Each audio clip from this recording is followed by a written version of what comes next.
On the clinic's opening day, Grace and Jonathan fight to save their reputations from Victoria Sterling's devastating scheme. But as Victoria's final attack unearths a secret Grace has kept buried, their love, the clinic, and everything they've built hangs by a thread. Before we get into the story, comment below where in the world you are watching from today. The massive windows of Cross Industries' penthouse office revealed the glittering New York City skyline, but Jonathan Cross barely noticed it anymore. At 40 years old, he had everything money could buy, but tonight, like most nights, he sat, alone at his desk, reviewing another company he planned to acquire. "Mr. Cross," his assistant Barbara called through the intercom, "don't forget about the charity gala tonight." Jonathan sighed, running a hand through his salt and pepper hair. These events were all the same: fake smiles, hollow conversations, and people wanting something from him. But as New York's most eligible billionaire, he had to keep up appearances. "Send my driver around," he replied, closing his laptop. In his private bathroom, Jonathan straightened his black tie and studied his reflection. His dark suit cost more than what most people made in a month, but his blue eyes looked tired, empty. When was the last time he'd genuinely smiled? He couldn't remember. The charity gala was exactly what he expected. Women in designer dresses flirted with him while their husbands tried to pitch business deals. Jonathan played his part, charming, polite, but distant. He signed a check for $1 million, posed for photos, and counted the minutes until he could leave. "Jonathan, darling," Miranda Peterson, a divorced socialite, grabbed his arm. "You simply must meet my daughter. She just finished her MBA at Harvard." "Maybe another time," Jonathan said, gently pulling away. He'd been through this routine countless times. The endless parade of eligible young women from good families, all hoping to catch New York's most valuable bachelor. Rain had started falling when Jonathan finally escaped the gala. His driver, Thomas, held an umbrella as they walked to the car. That's when Jonathan saw her. A black woman sat under a dim streetlight holding a cardboard sign. Unlike most homeless people he passed daily, she sat with her back straight, head held high. Her clothes were worn but clean, and there was something in her eyes, a spark of determination that caught his attention. Jonathan reached for his wallet, ready to hand her a $100 bill, but the words on her sign made him stop. "We'll work for food. Hope is free." "Wait here," he told Thomas, walking toward the woman. "Here," Jonathan said, holding out the money. To his surprise, she didn't take it. "Can you read?" she asked, pointing to her sign.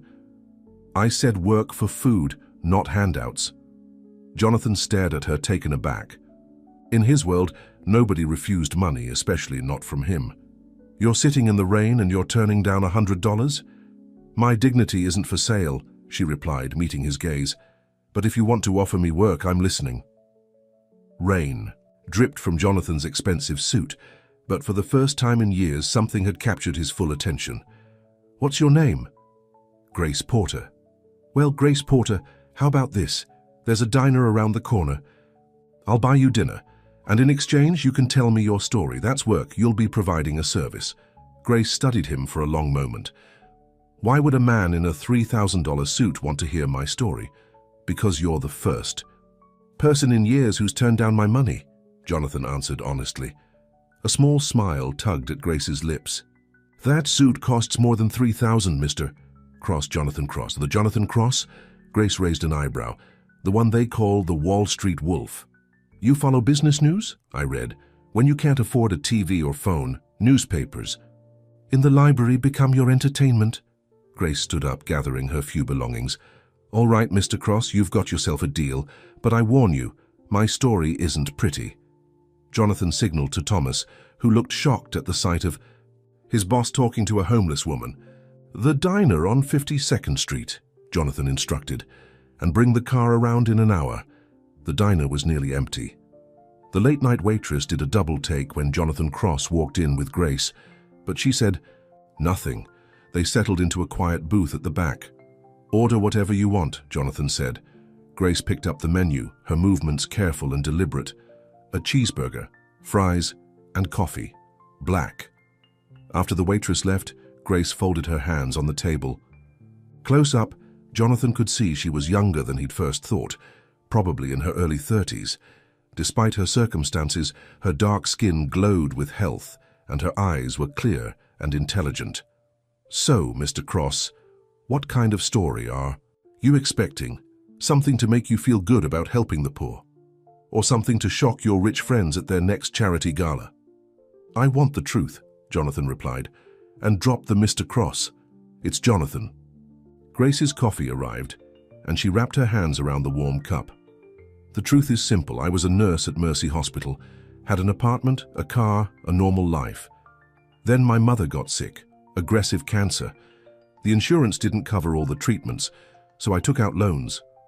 Worked double shifts, sold everything I could." She paused, taking a sip of coffee. "Mom died anyway. A month later I got injured at work, slipped disc in my back. Couldn't work for 3 months. The bills piled up, the loans went into default. And here I am." "There are programs, shelters," Jonathan started. "All full," Grace cut him off. "Or not safe for a woman alone. I've kept my nursing license active, used the computers at the library to do online courses. I'm not looking for pity, Jonathan. I'm looking for work." Their food arrived. Grace ate slowly with the same dignity she'd shown on the street. Jonathan watched her, fascinated. In his world of corporate takeovers and million-dollar deals, he'd forgotten people like this existed. People with nothing who still maintained their pride. "I could help you," he said finally. "I know people. One phone call, I could get you a job, an apartment." "No." Grace's voice was firm. "I appreciate the offer, but I don't want charity. It's not charity if you work for it. It is when it comes from pity." Grace wiped her mouth with a napkin. "Thank you for dinner. I've fulfilled my end of the deal. You got your story."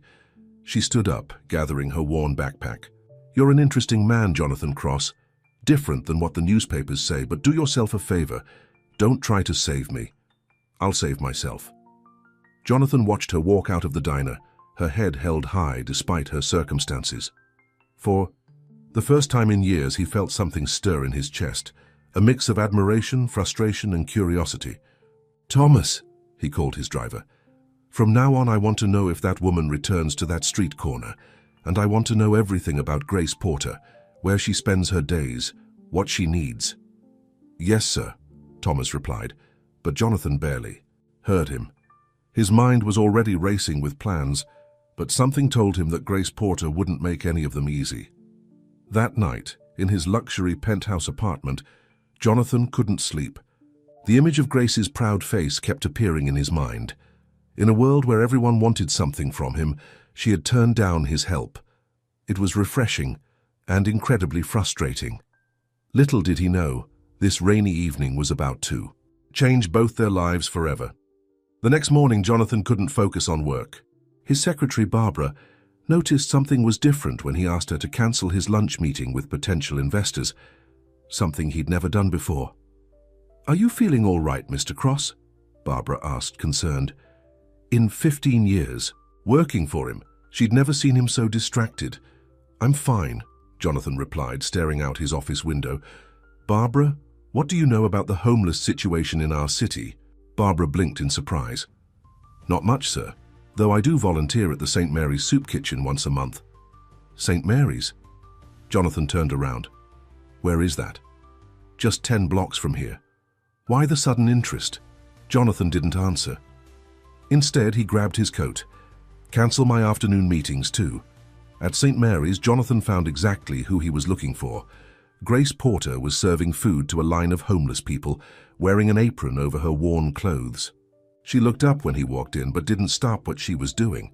"Following me now, Mr. Cross?" she asked when he approached. "My driver said you come here often." "Having me watched?" Grace raised an eyebrow. "That's not creepy at all." "I want to help, and I already told you I don't want your help." Grace filled another bowl with soup. "If you're here, make yourself useful. Put on an apron and serve some food." To everyone's surprise, especially his own, Jonathan did exactly that. He rolled up his sleeves, put on an apron over his designer suit, and spent the next 2 hours serving food alongside Grace. "Your technique needs work," Grace commented, watching him struggle with the ladle. "But not bad for a billionaire." "I'm a fast learner." Jonathan handed a bowl to an elderly man. How often do you volunteer here? Every day I can. They let me eat here in exchange for help. Grace's voice softened. These people, they're not just statistics, Jonathan. Each one has a story. As they worked, Jonathan noticed how Grace knew everyone's names, their situations, their needs. She spoke to them with respect, listened to their problems, offered advice about free clinics and job opportunities. You're still a nurse, he realized, even without a hospital. Once a caregiver, always a caregiver. Grace wiped her hands on her apron. Though I miss real nursing, having the proper tools, being able to really help people. You could have that again, Jonathan said carefully. I know the board chairman at Mercy Hospital. One phone call, stop. Grace held up her hand. I told you I don't want your charity. Why are you so stubborn? Jonathan felt his frustration rising. You help all these people, but you won't let anyone help you. Because I've seen what happens when you rely on others. Grace's voice rose slightly. My mother trusted the insurance company. I trusted the hospital where I worked. Look where that got us. An older woman approached them, interrupting their argument. Grace, honey, my grandson's fever is back. Could you take a look? Grace's expression immediately softened. Of course, Mrs. Martinez. Let me wash my hands. Jonathan watched as Grace examined a young boy in a quiet corner. Her hands were gentle, her voice soothing as she spoke to him in basic Spanish. She took off her own scarf and wrapped it around the shivering child. He needs antibiotics, Grace told Mrs. Martinez. Take him to the free clinic on 4th Street. Ask for Dr. Rodriguez. Tell him Grace sent you. After they left, Jonathan spoke quietly. You gave away your only scarf. He needed it more than I do. Grace started cleaning up the serving station. Look, Jonathan, I appreciate what you're trying to do, but you can't fix everything with money and phone calls. Then what can I do? Jonathan asked, surprising himself with how much he wanted an answer. Grace studied him for a moment.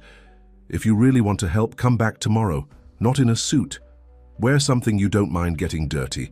Learn these people's names. Listen to their stories. Understand why some problems can't be solved with a checkbook. And if I do that, then maybe I'll start believing you see me as a person, not a charity case. Grace untied her apron. I have to go. There's a library computer reserved in my name. Need to complete my continuing education credits to keep my nursing license. Let me drive you, Jonathan offered. It's getting cold. I can walk. Grace gathered her backpack. But thanks for helping today. You surprised me. After she left, Jonathan stayed at St. Mary's talking to the volunteers. He learned that Grace had been coming there for months, that she often gave away her own food portions to others, that she provided basic medical care to those who couldn't afford a doctor. Back in his office that evening, Jonathan made some calls. Not to hospital boards or hiring managers, but to his real estate division.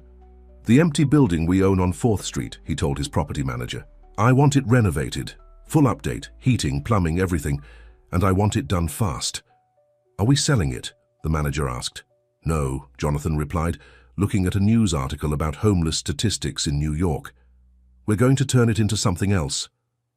That night, as Jonathan lay in his king-sized bed in his penthouse apartment, he couldn't stop thinking about Grace giving away her scarf. In his world, people only gave things expecting something in return. But Grace gave freely, even when she had almost nothing herself. His phone buzzed. Another socialite inviting him to a charity ball. Jonathan deleted the message without responding. For the first time in years, he had somewhere else he wanted to be tomorrow. Meanwhile, across the city in a small shelter, Grace wrapped herself in a thin blanket, thinking about the surprising sight of Jonathan Cross, serving soup to the homeless. She'd expected him to leave when she challenged him to help, but he'd stayed. Maybe there was more to the billionaire than she'd thought. But Grace had learned the hard way not to trust too easily. Rich men with good intentions had a way of disappearing when things got difficult. Still, as she drifted off to sleep, she found herself hoping he would actually come back tomorrow. The next morning, Jonathan Cross did something he hadn't done in 20 years. He dressed in jeans and a sweater. His driver, Thomas, nearly didn't recognize him. The soup kitchen again, sir? Thomas asked, trying to hide his concern. The board of directors wouldn't like seeing their CEO serving food to the homeless. Yes, Jonathan replied. And Thomas? If anyone from the office asks, I'm in meetings all day. Of course, sir. Thomas had worked for Jonathan long enough to know when his boss was up to something big. He just hoped this Grace Porter was worth all the trouble. Little did either of them know, trouble was exactly what was coming, but not from where they expected. Word spread quickly through New York's high society that Jonathan Cross, the city's most powerful CEO, had been spotted serving food at a homeless shelter. Victoria Sterling, Jonathan's ex-fiancée from 3 years ago, was the first to bring it up at the weekly charity committee meeting. It's absolutely bizarre, Victoria told the other socialites, stirring her martini. Someone saw him wearing jeans, and apparently he's been talking to some homeless woman. Across the table, Regina Cross, Jonathan's younger sister, felt her face flush with anger. As head of the Cross Family Foundation, she'd spent years protecting their families. Image, I need to talk some sense into my brother, Regina announced, pulling out her phone. This is getting out of hand. At the soup kitchen, Jonathan was too busy to worry about gossip. He'd been coming every day for 2 weeks now, learning the regulars' names and stories. Today, he was helping Grace organize donated medical supplies. You're getting better at this, Grace admitted, watching him sort medications by expiration date. Though your alphabetizing needs work. My secretary usually handles that, Jonathan joked. They'd fallen into an easy rhythm over the past weeks, though Grace still kept her guard up. Their moment was interrupted by the click of expensive heels on the shelter's floor. Regina Cross walked in, looking completely out of place in her designer suit. Jonathan, Regina's voice was sharp. We need to talk privately. Grace stood up. I'll give you 2 a minute. No, stay, Jonathan said, surprising both women. Whatever Regina has to say, she can say in front of you. Regina's eyes narrowed as she looked at Grace. Fine. Jonathan, the board is concerned. You've missed 3 important meetings this week. There are rumors about you spending time in places like this. People are talking. Let them talk. Jonathan continued sorting supplies. This isn't a game, Regina snapped. The Sterling Group is threatening to pull out of our merger. Victoria says you're having some kind of breakdown. Victoria needs to mind her own business. Jonathan finally looked up. And so do you, Regina. I'm trying to protect you. Our family name means something in this city. Regina turned to Grace. I don't know what kind of scheme you're running, but that's enough. Jonathan's voice was quiet but firm. Grace has never asked me for anything. She's actually refused my help multiple times. Then what are you doing here? Regina demanded. Before Jonathan could answer, Mrs. Martinez rushed in with her grandson. The boy was worse, his fever higher than before. Grace! Mrs. Martinez called out, panic in her voice. He won't wake up properly. Grace immediately switched into nurse mode, running to check the boy. His fever's too high. He needs to go to the hospital. We can't, the bills. Mrs. Martinez started crying. I'll handle it, Jonathan said automatically. No, Grace's voice was firm. You'll teach her to depend on handouts. Mrs. Martinez, remember what we talked about. The medical assistance program, show them. The paperwork I helped you fill out. They have to treat him.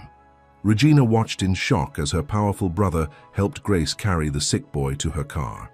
Grace's voice was calm as she explained to Mrs. Martinez exactly what to tell the hospital staff and what rights she had. I'm going with them, Grace told Jonathan. They'll try to turn her away if someone who knows the system isn't there. After they left, Regina stared at her brother. You've changed. Maybe I needed to. Jonathan started cleaning up the medical supplies. Grace is teaching me things all your charity balls never did. You're falling for her, Regina realized. Jonathan, think about what you're doing. She's what? Jonathan challenged. Homeless? Poor? She's also the most genuine person I've ever met. She helps people because it's right, not for tax write-offs or social media photos. The board won't accept this. The board works for me, not the other way around. Jonathan's voice left no room for argument. Now, if you'll excuse me, I need to get to the hospital. At the hospital, Jonathan found Grace arguing with a dismissive administrator about patient rights. The administrator's attitude changed quickly when he recognized Jonathan. Mr. Cross, we had no idea you were involved. I'm not, Jonathan interrupted, but you should listen to Miss Porter. She knows what she's talking about. 3 hours later, Mrs. Martinez's grandson was receiving proper treatment. Grace sat in the waiting room, exhausted but satisfied. "Thank you," she said quietly to Jonathan, "for backing me up. You're the one who knew what to do." Jonathan handed her a coffee. "Grace, I've been thinking, that empty building I own on 4th Street, I want to turn it into a free clinic." Grace looked suspicious. "Jonathan, not for you, for them." He gestured to the waiting room full of people who couldn't afford care. "But I need someone who understands both medicine and the community, someone who won't let people fall through the cracks. And you want my opinion? I want more than that. I want you to run it." Grace nearly dropped her coffee. "What? Not as a favor, as a job. Real salary, real responsibilities. You'd have complete control over how it's run." "Why me?" "Because you're the only person I trust to do it right." Jonathan met her eyes. "Think about it. No strings attached." Grace was quiet for a long moment. "I'll think about it, but I'm not making any promises." Back at his office that evening, Jonathan found Regina waiting for him. "I've been doing some research on your friend," Regina said, dropping a file on his desk. Grace Porter was a respected nurse. Perfect record. "But there's something else you should know about her past." Jonathan didn't open the file. "Whatever it is, Grace will tell me herself when she's ready." "You really care about her," Regina said softly. "More than I've cared about anyone in a long time," Regina sighed. "Then I hope you know what you're doing, because once the media finds out about her, things are going to get complicated." Later that night, Grace sat in the shelter, staring at a worn photo of her mother. "What would you think of all this, Mom?" she whispered. "A free clinic, it's everything we dreamed about." But as she thought about Jonathan's offer, Grace couldn't help but worry. Getting involved with someone like Jonathan Cross meant stepping into his world, a world that had already shown its teeth through Regina's visit. And Grace had secrets of her own, things from her past that she wasn't ready to share, things that could ruin everything if they came to light. Across town, Victoria Sterling picked up her phone. "Hello?" "Yes, I need information about someone. A woman named Grace Porter, and I'm willing to pay whatever it takes." The pieces were being set for a storm that would test not just Jonathan and Grace's growing feelings, but everything they believed about trust, love, and redemption. Victoria. Sterling sat in her luxurious office, reviewing the private investigator's report on Grace Porter. A smile spread across her perfectly made-up face as she read. "Oh, this is better than I expected," she murmured, picking up her phone to call Regina Cross. "Regina, darling, we need to meet. There's something you should know about your brother's new friend." Meanwhile, renovations on the 4th Street building were moving quickly. Jonathan stood with Grace in what would soon be the clinic's main reception area, watching her examine the plans. "The layout is good," Grace said, tracing the blueprints with her finger. "But we need more exam rooms and a bigger waiting area. These people often bring their whole families. Consider. Get it done." Jonathan loved watching her like this, confident, passionate, in her element. "Does this mean you're accepting the job?" Grace hesitated. "I'm still thinking about it." "What's holding you back?" Before she could answer, Jonathan's phone buzzed. "The board wants an emergency meeting," he said, frowning at the message. "Apparently it's urgent." "Go," Grace told him. "I need to get to the shelter anyway. They're expecting a big crowd tonight. Temperature's dropping." At Cross Industries, Jonathan found the boardroom tense. Victoria Sterling sat next to Regina, both women wearing identical smug expressions. "Jonathan," Victoria purred, "we're all concerned about this clinic project of yours." "The clinic isn't up for discussion," Jonathan said firmly. "It's my building, my money." "But it is our concern," said Richard Hampton, the eldest board member, "when you're planning to put someone with a criminal record in charge." Jonathan felt his stomach drop. "What?" Victoria slid a folder across the table.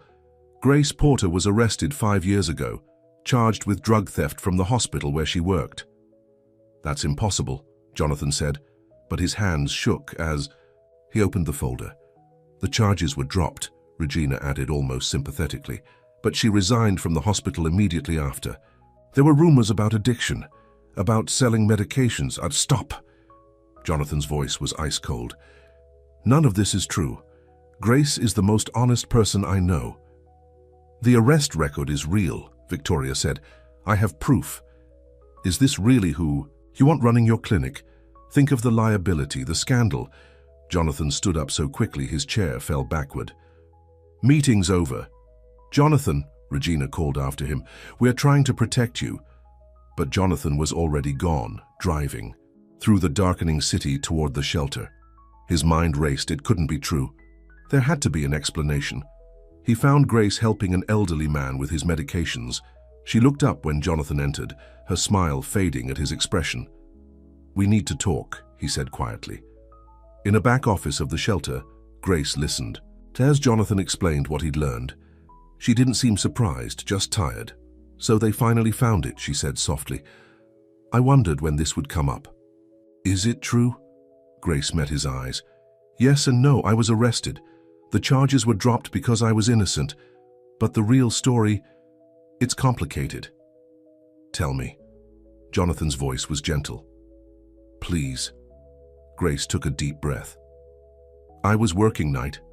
Shift in the pharmacy. Started noticing discrepancies in the inventory. Powerful painkillers going missing. I reported it to my supervisor, but nothing changed. Then I discovered one of the doctors was falsifying prescriptions, selling medications on the side. She paused, her hands clasped tightly together. I gathered evidence, planned to report him to the medical board, but he found out. Next thing, I knew security cameras showed me accessing the pharmacy after hours. Records with my signature appeared, authorizing medication transfers that never happened. It was all forged, but it looked real. Why didn't you fight it? The doctor had connections, my word against his. I was just a nurse. Grace's voice cracked slightly. They offered me a deal, resigned quietly, charges dropped. I took it. A month later, my mother got sick and, well, you know the rest. Jonathan reached for her hand. Why didn't you tell me? Because I wanted you to see me, not my past. Grace pulled her hand away.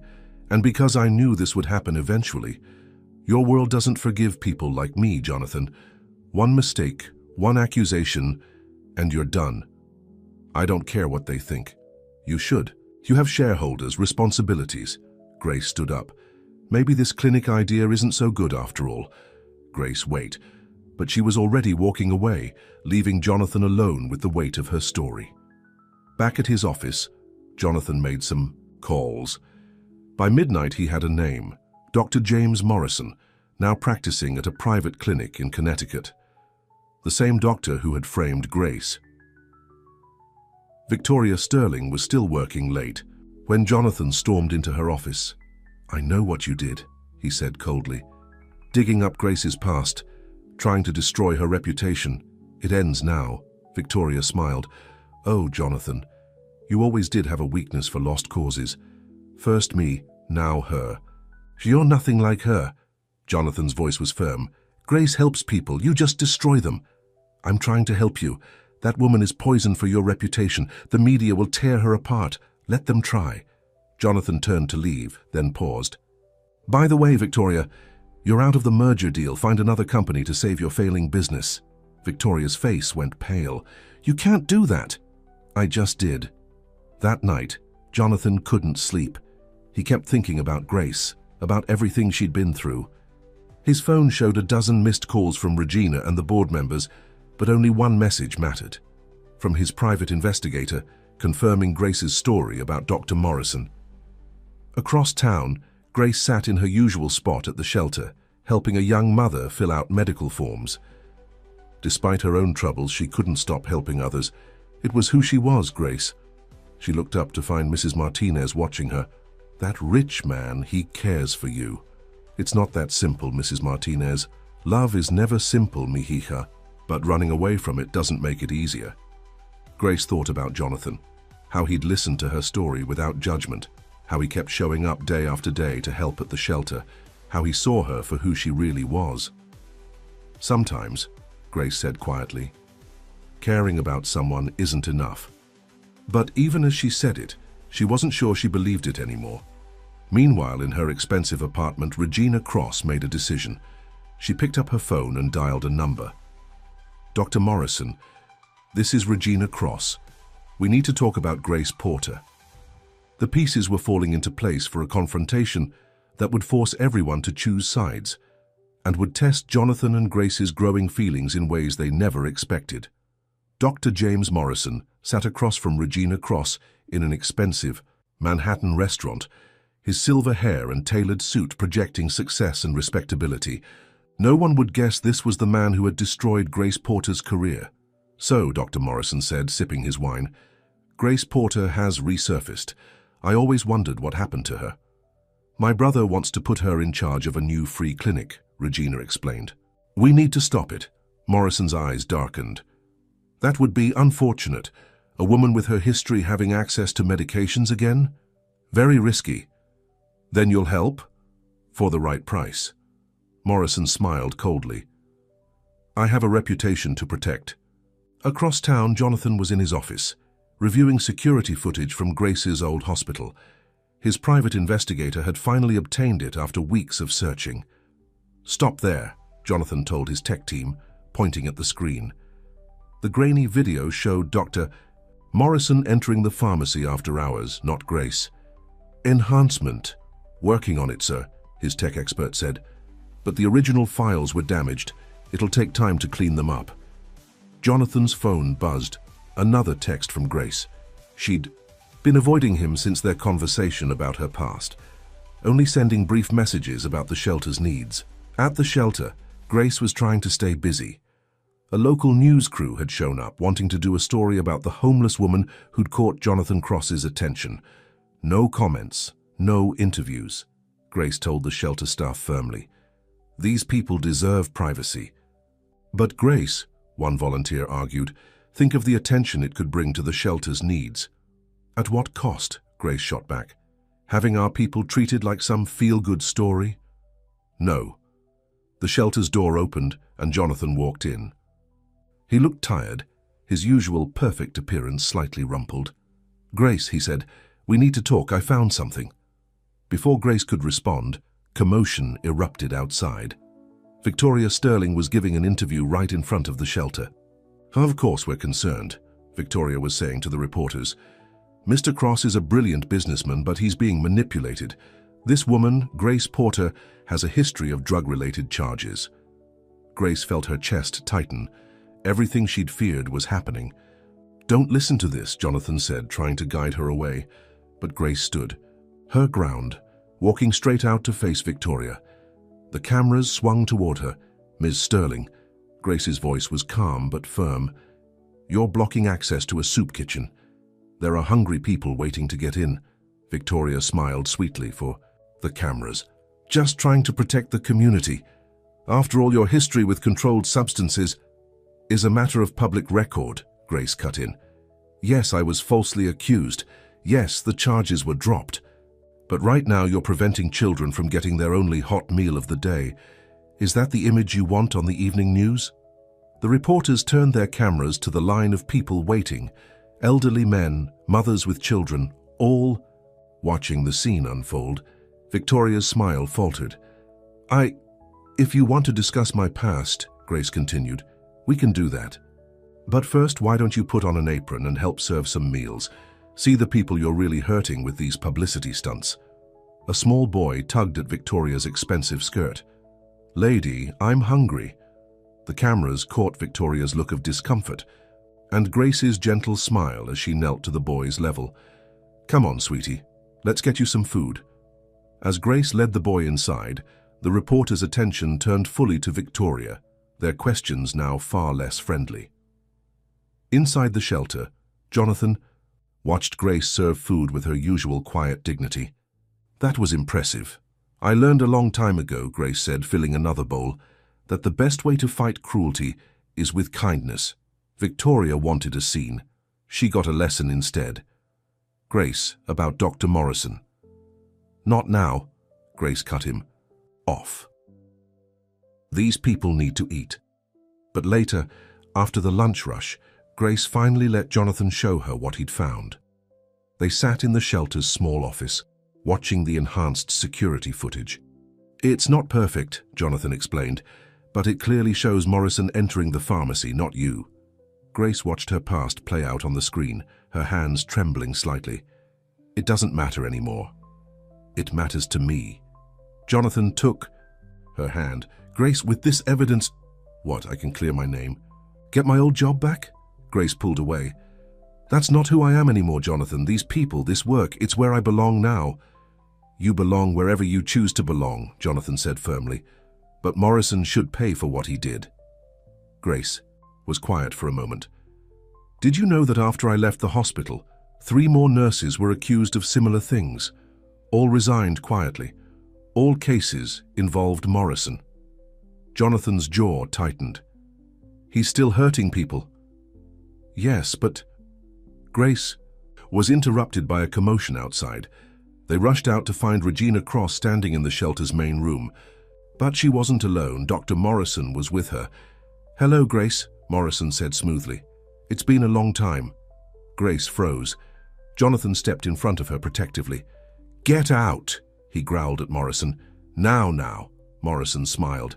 "Is that any way to treat a concerned citizen? I'm just here to make sure my old colleague isn't putting anyone at risk." "The only risk here is you." Grace found her voice. "How many others, James? How many careers did you destroy to cover your tracks?" Morrison's smile vanished. "Careful, Grace. Slander is a serious charge. So is tampering with evidence, Jonathan. Cut in. Which we can prove you did." Regina looked between Morrison and Grace, doubt creeping into her expression. "What is he talking about?" "Your new friend is confused," Morrison said quickly. "Grace here has always been troubled." "Play the tape," Grace said suddenly. "Right now, in front of everyone." Jonathan pulled out his tablet, and soon the security footage was playing on the shelter's old TV.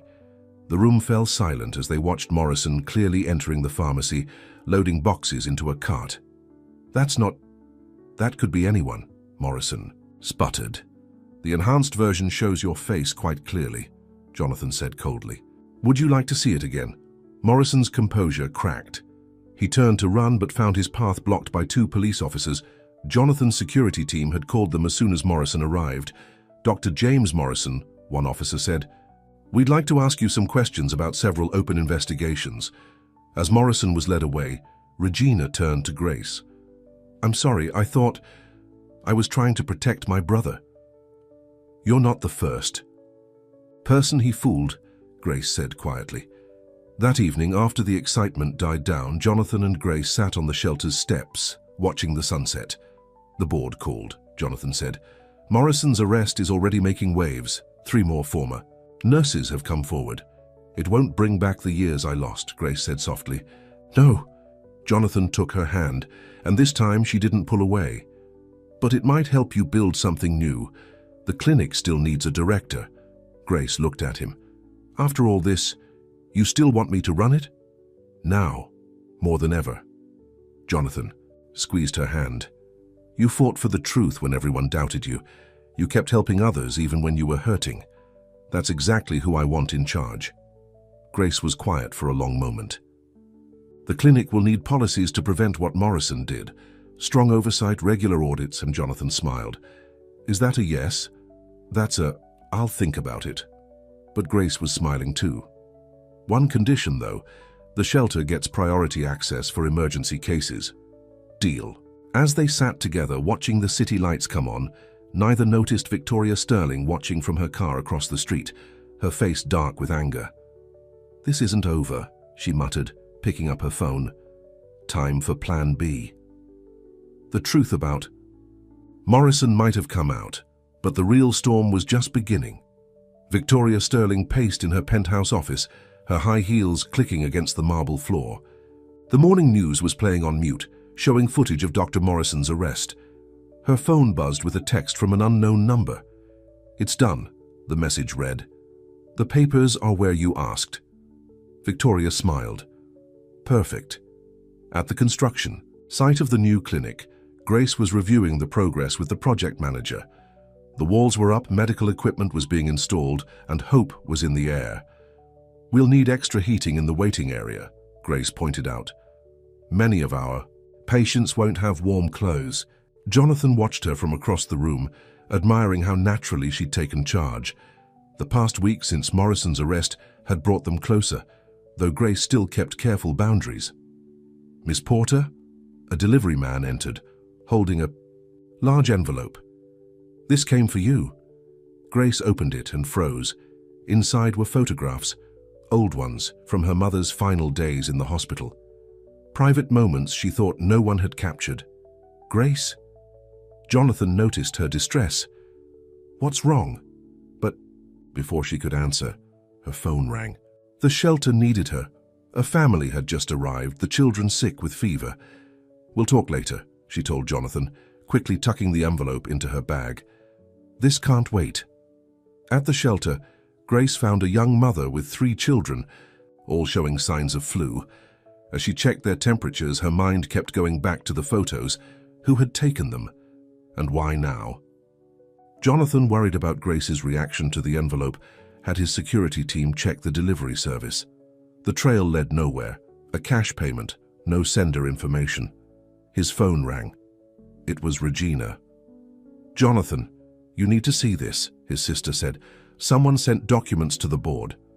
Medical records showing Grace was prescribed heavy painkillers during the time she worked at the hospital." "What? That's impossible." "There's more. Bank statements showing large cash deposits.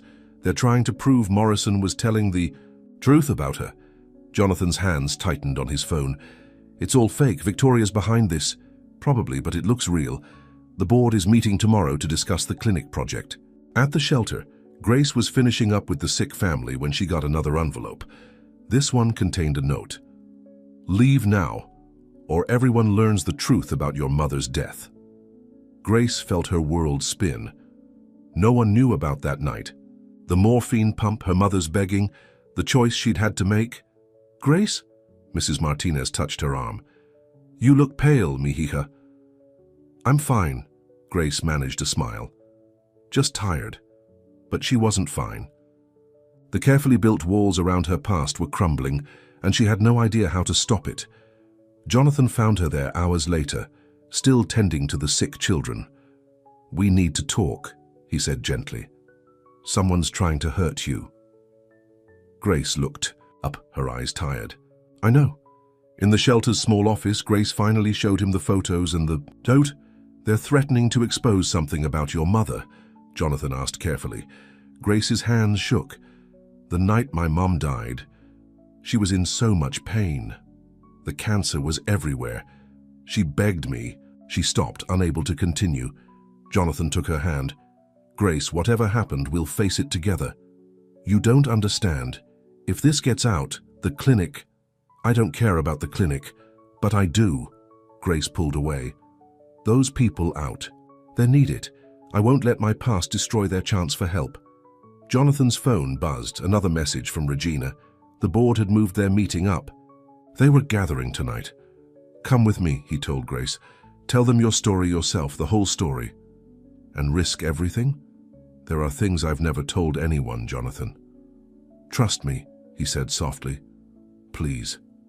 Before Grace could answer, Victoria Sterling walked into the shelter. She looked around with obvious disgust. "How quaint," she said. "The perfect place for secret meetings." "Get out," Jonathan growled. "Oh, I'm going," Victoria smiled. "I just wanted to deliver this personally." She handed Grace another envelope. "The board's going to love reading about your mother's mysterious death." Grace opened the envelope with trembling hands. Inside were hospital records, morphine logs, and a half-written confession she'd started years ago but never finished. "How did you get these?" "Money opens many doors." Victoria turned to Jonathan. "Still think she's so perfect? Wait until you learn what your angel of mercy did to her own mother." "Shut up." Jonathan stepped toward Victoria, but Grace's voice stopped him. "No," Grace said quietly. "She's right. You should know the truth." She took a deep breath. "My mother was dying. The pain was unbearable. One night she begged me to help her end it, said she couldn't take another day of suffering." Victoria's triumphant smile faded as Grace continued.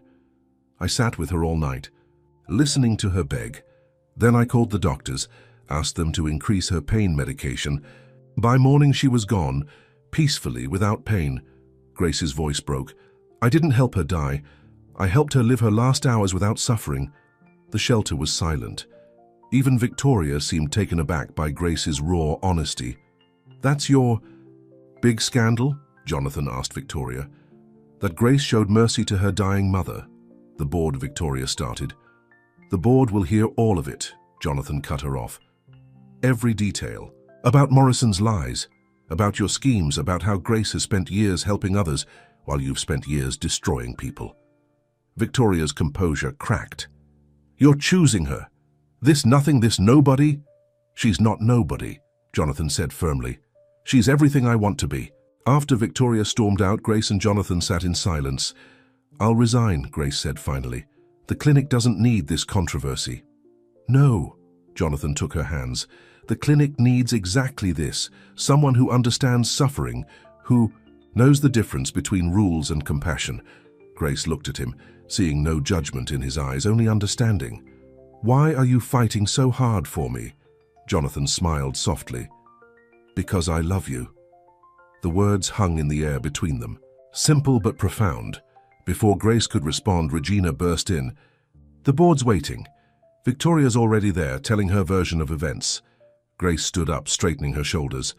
Then let's go tell them the truth, all of it. As they left the shelter, Jonathan kept hold of Grace's hand. Whatever came next, they would face it together. But Victoria wasn't done playing games. In her car, she made one final call. Plan C, she said into her phone. And this time, no mercy. The truth about Grace's past was out, but the real test of her relationship with Jonathan was just beginning. The Cross Industries boardroom was packed. Board members whispered among themselves as Victoria Sterling stood at the front, presenting her evidence against Grace.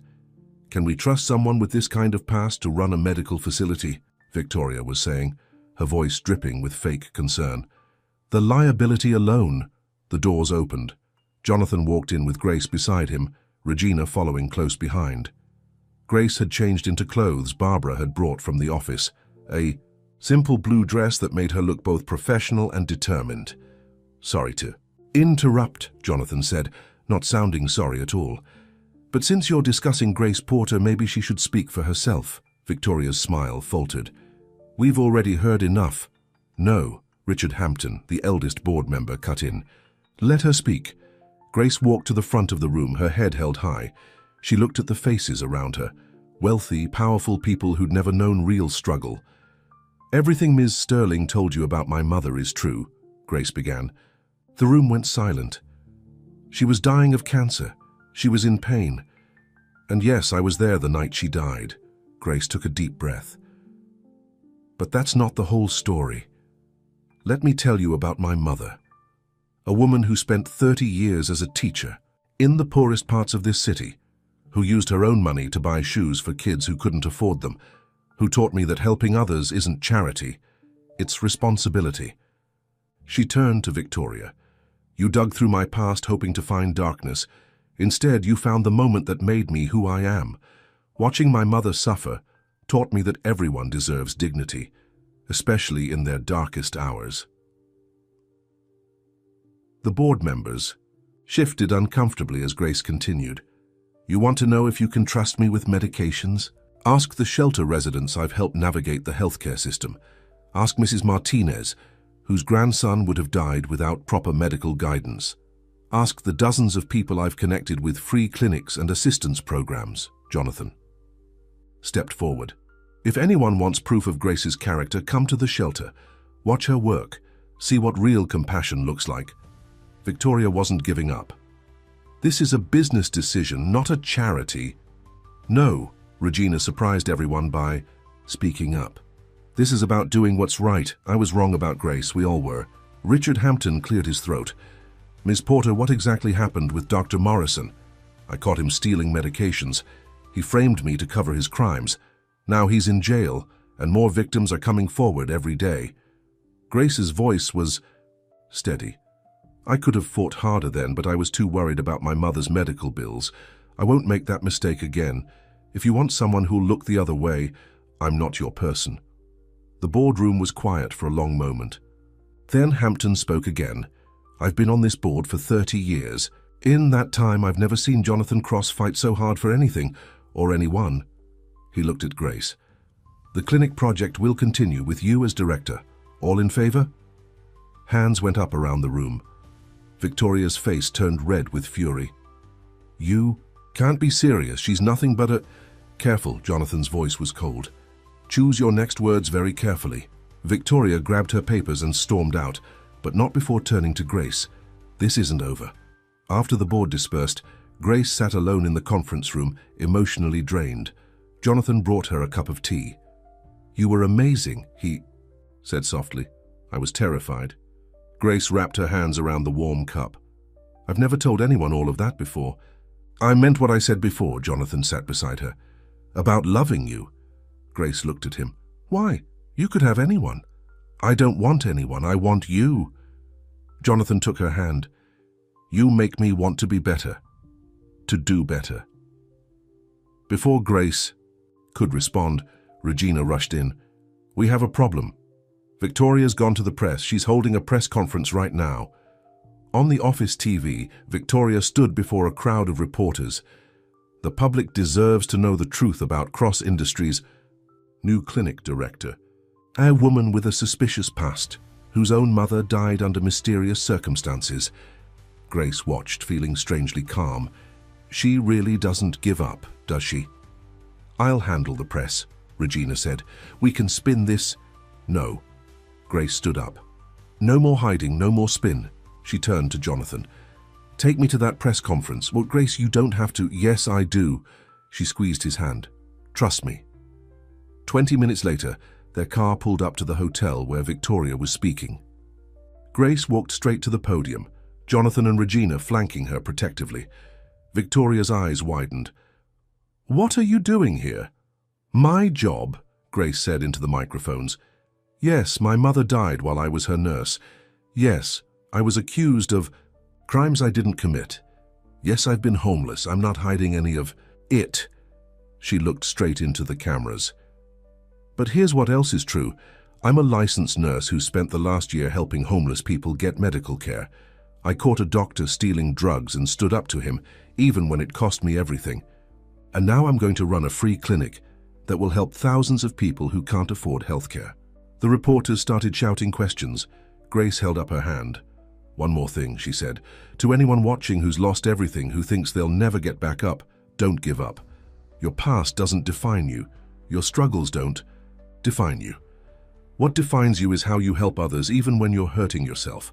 Victoria tried to speak, but the reporters ignored her, focusing their questions on Grace. Jonathan watched proudly as Grace answered each one with honesty and dignity. Back at the shelter that evening, Mrs. Martinez hugged Grace tightly. We saw you on TV, Mihika. You showed them your heart.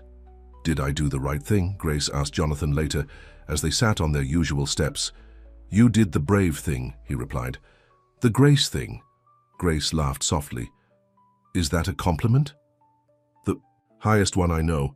Jonathan touched her cheek. Grace Porter, you are the most remarkable person I've ever met. This time, when he leaned in to kiss her, Grace didn't pull away. Under the same streetlight where they'd first met, they shared their first kiss, soft, sweet, and full of promise. But across town, Victoria Sterling wasn't finished. In her office, she met with a man in an expensive suit. Find them, she ordered, sliding over a stack of files. Every patient Grace Porter ever treated, every mistake she ever made. Someone out there has a story to tell, and I'm going to find. The man nodded. And if we can't find anything? Victoria's smile was cruel. Then we'll create something. Everyone has a price. We just need to find the right desperate person to tell the right desperate story. As Grace and Jonathan found their way to each other, dark forces were gathering. The real test of their love was about to begin. The new clinic was just 2 weeks from opening. Grace stood in what would be her office, arranging donated medical supplies when Regina rushed in. Have you seen this? Regina held up her tablet showing a local news website. The headline made Grace's heart stop. Former patient accuses clinic director of negligence. What? Grace grabbed the tablet, reading quickly. A woman named Sarah Jenkins claimed Grace had mistakenly given her the wrong medication 5 years ago, causing severe complications. It's not true, Grace said firmly. I've never heard of this woman. Victoria found her, Regina explained. She's scheduled to do a full interview tomorrow morning. Jonathan arrived minutes later, already working on his phone. My lawyers are looking into it. This Jenkins woman has a history of filing false claims for settlements, but the damage will be done. Grace sat heavily in her chair. Once people hear her story, we'll fight it, Jonathan insisted. We have your records, your perfect work history. It doesn't matter. Grace looked around her almost finished office. Victoria knows what she's doing. Plant enough doubt and people won't trust me with their health care. At that moment, Mrs. Martinez appeared in the doorway with her grandson Miguel. The boy was carrying a handmade card for Grace. We heard about the bad lady on TV, Miguel said, handing Grace the card. But we know you're good. You made me better when I was sick.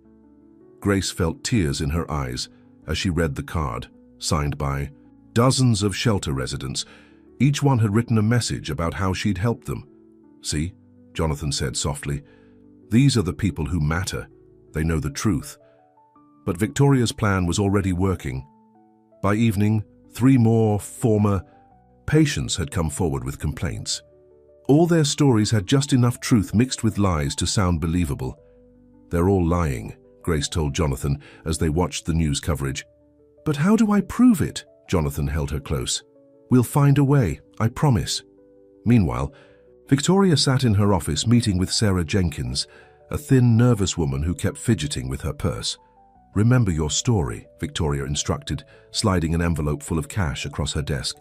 Stick to the script, and there's more. Where that came from, what if? Someone investigates, Sarah asked. I never even met this Grace Porter. Don't worry about that, just do the interview tomorrow and disappear. We'll handle the rest. But Victoria wasn't the only one making plans. Regina had been doing her own investigation, troubled by how easily these accusations had appeared. Jonathan, she called her brother late that night. I found something. All these women making claims? They've all received large deposits in their bank accounts this week. Can you prove it came from Victoria? Not directly, she's too smart for that. But Regina stopped as another call came in. It was from Sarah Jenkins. Ms. Cross. Sarah's voice. Shook, I need to tell you something. About Victoria Sterling. The next morning, an hour before Sarah Jenkins was supposed to give her interview, Grace walked into the TV station. To everyone's surprise, she asked to speak first. Ms. Porter, the interviewer said, you understand these allegations are very serious. Yes, Grace replied calmly. That's why I'm here, to tell the truth. The cameras rolled as Grace spoke directly to the viewers. My name is Grace Porter. I've been a nurse for 10 years. I've been homeless. I've made mistakes. But hurting patients was never one of them. She turned to face Sarah Jenkins, who had just arrived and looked shocked to see Grace there. Ms. Jenkins, Grace said gently, we both know we've never met. Just like we both know why you're really here. Sarah burst into tears. I'm sorry, she paid me to lie, said it would just be a simple story, that nobody would get hurt. The interviewer leaned forward. Who paid you? Before Sarah could answer, Victoria Sterling burst into the studio. Stop the cameras, this interview is cancelled. Keep rolling, the interviewer ordered her crew. Victoria's carefully maintained composure cracked. You can't prove anything. These women needed money, I just helped them. To lie? Jonathan stepped out from behind the cameras. To destroy an innocent person's reputation? That's called fraud, Victoria. And conspiracy. You're done, Regina added, walking in with 2 police officers. We have the bank records, the recorded conversations, everything. Victoria looked around wildly, seeing her plan crumbling. You don't understand, she said to Jonathan. I did it for you. She'll ruin everything you've built. No, Jonathan took Grace's hand. She's helping me build something better. After Victoria was led away, Sarah Jenkins turned to Grace. I'm so sorry, I was desperate and my kids needed... I know about desperate choices, Grace said softly. The clinic opens in 2 weeks. Come see me. We'll talk about getting your family proper health care. That evening at the shelter, Grace and Jonathan watched the sunset from their usual spot on the steps. The news coverage is already changing, Jonathan told her.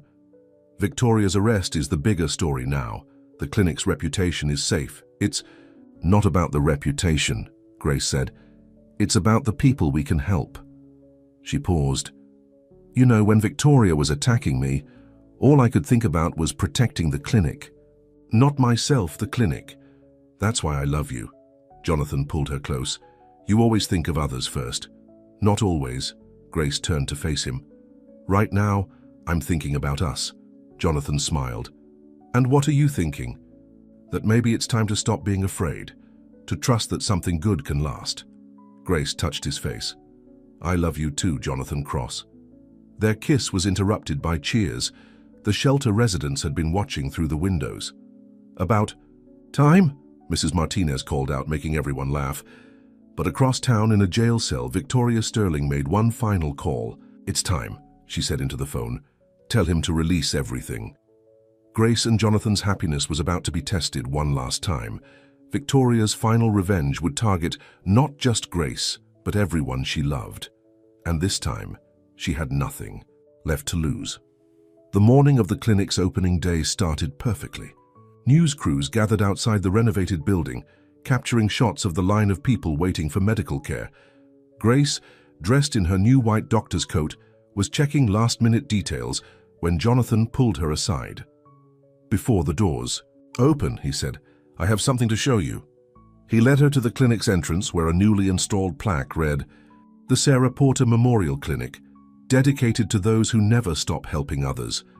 Grace touched her mother's name, tears in her eyes. "Jonathan, she'd be proud of you," he said softly, "just like I am." The moment was interrupted by Regina, rushing in, her face pale. "Turn on the TV, now." On every news channel, the story was breaking. Cross Industries CEO accused of embezzlement, millions missing from charity funds. What? Jonathan stared at the screen as documents flashed across it. Bank statements, transfers, all seeming to show money from Cross Industries' charitable foundation being funneled into private accounts. "Victoria," Grace whispered. "This is her final." "Oof." Jonathan's phone exploded with calls from board members and reporters. The documents appeared legitimate, transactions going back months, all technically approved under Jonathan's authority. "These are fake," Jonathan insisted. "I never authorized any of this." "We know," Regina said. "But Victoria had access to all the foundation's accounts when she was your fiancée. She's been planning this for months." Grace watched the crowd outside growing larger. Not just patients now, but reporters and photographers. "We can't let this stop the clinic's opening." "Grace," Jonathan looked worried. "My name is on everything here. If these allegations stick, the clinic could lose its funding, its licenses. Then we'll find another way." Grace squared her shoulders. "Those people out there need help. I won't turn them away." But things got worse. Victoria's plan wasn't just about money. More documents emerged. Emails supposedly showing Jonathan and Grace plotting to use the clinic for insurance fraud, discussing kickbacks from drug companies. All fake, Regina confirmed after examining them. But very convincing fakes. By noon, the board of directors had called an emergency meeting. They wanted Jonathan to step down temporarily while the investigation proceeded. "You can't be serious," Grace confronted them. "After everything Victoria's done, you're still letting her win?" Richard Hampton looked uncomfortable. "Miss Porter, we have to protect the company. These allegations, if they're true, they're not true." Grace's voice rose. "You want proof? Look outside. Look at the hundreds of people waiting for medical care. That's what Jonathan does with his money. He helps people." But the damage was spreading. The health department arrived, concerned about the clinic's licensing given the fraud allegations. They wanted to suspend operations pending a full investigation. In the midst of the chaos, Mrs. Martinez arrived with several shelter residents. "We heard on the news," she said. "We came to help." One by one, shelter residents stepped forward, telling reporters their stories, how Grace had helped them, how Jonathan had changed their lives. "That man?" Mrs. Martinez pointed at Jonathan on TV. "He served soup with us. He listened to our stories. He's no thief." Grace found Jonathan in his office, looking defeated as he watched the coverage. "So the board's right, I should step down. I can't let this hurt the clinic." "No." Grace took his hands. "Victoria wants you to give up. She wants to destroy everything we've built. We can't let her win." But how do we fight this? Grace thought. For a moment. We tell the truth, all of it. Not just our side, everyone's side. She grabbed her phone, calling every shelter resident she knew. Within hours, hundreds of people arrived at Cross Industries. Homeless individuals, former patients, shelter volunteers, all demanding to be heard. You want to know what Jonathan Cross does with his money? Grace addressed the reporters. Ask them. Ask the mother whose child got life-saving medicine. Ask the veteran who got his first real medical care in years. Ask anyone here. The stories poured out, not just about the clinic, but about quiet moments no one had seen. Jonathan paying for prescriptions anonymously. Grace spending nights with sick children. Small acts of kindness that had changed lives. Then Sarah Jenkins stepped forward. The same woman Victoria had paid to lie. I need to show you something, she told the reporters, pulling out her phone. She played a recording of Victoria explaining her plan months ago. She wanted to destroy them, Sarah explained. Said she'd plant fake documents, create a scandal. So big the clinic would never recover. Regina immediately called. They're lawyers. The recording was evidence of conspiracy, enough to get a warrant for Victoria's records. In her jail cell, Victoria watched her plan unravel on TV. Her phone calls were being traced, her co-conspirators turning on her one by one. But she had one last card to play. She'd arranged for one final document dump, personal information about Grace's past that would hurt not just her, but everyone who trusted her. Back at the clinic, Grace and Jonathan worked tirelessly, refusing to turn anyone away despite the chaos around them. As night fell, Grace finally took a break, stepping outside for air. Her phone buzzed with an anonymous text. Last chance. Walk away from him, or everyone learns what really happened that night. Grace stared at the message, her heart pounding. There was one secret she hadn't told anyone, not even Jonathan. Something that had happened the night her mother died. Something that could change everything. Jonathan found her there, still staring at her phone. Grace, what's wrong? She looked at the man she loved, knowing Victoria's final attack could destroy not just their relationship, but everything they'd built together. Jonathan, she said quietly, there's something I need to tell you. About the night my mother died, the whole truth. Inside the clinic, the phones kept ringing as Victoria's final plan began to unfold. The storm they'd thought was over was actually just beginning. And this time, the truth might not be enough to save them.